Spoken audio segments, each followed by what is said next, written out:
Një ngjarje e rëndë ka ndodhur në orët e para të mëngjesit në lagjen 8 Shkurtit të Fierit, ku një person, 47 vjeç, ka mbetur i vdekur në tentativë për të vjedhur në një banesë.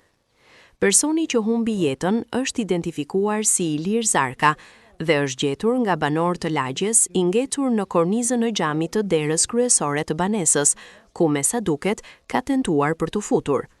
47 vjeçari është gjetur pa shenja jetë nga një komshi i të zotit të banesës, pasi ky i fundit prej një muaji ndodhej në Greqi tek familjarët e tij.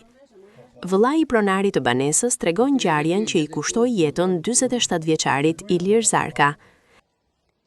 Vllai ka ikur ka një muaj në Greqi te fëmijët, do kalonte Pashkët dhe do vinte. Mirë po, do ti mbrëm. Unë para 2 ditësh isha këtu, kontrollova, s'kishte gjë. Mirë po kala një komshi këtu që vjen për ditë për të shkyrë qenin. Mirë po, kur kisha ardhur sot mbjes, kishte gjetur një person këtu në dritarët. Me vrap kishte lajmëruar policinë, lajmëroi dhe vllain andej. Vllai më mori mua se kisha mund çelësat të shtëpisë. Erdha këtu, e këta të policisë, bën verifikim e tëra, ai na kishte ardhur fillimisht kishte thyrat të xhamin aty të dritarit, po s'kishte gjetur gjë aty si mas asaj. Dhe ardhur ka qenë dritarja këtu e shtëpisë. Këto xhama këtu janë të vegjël, një pa i ka tentuar që të futet aty. Aty ka ngecur gjysmë trupi, as nuk dilte, as nuk ashtu. Në mëngjes, ai zotëria që vjen këtu ushqen qenin, e gjeti të vdekur në xham.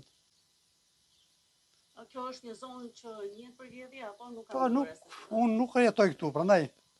Unë jetoj larg, po erdha se kisha çelësat e shtëpisë që mori policia. Po, e lajmëron, vëlla. Patjetër i shokuar. Po, patjetër, nuk diskutohet. Çasi të hyjë tjetër në shtëpi, edhe me hijet bën. Megjithatë ai është nisur do kthehet. Ky do të ishte atë 35 vjeçat. Mendoni se mund të jetë njëri?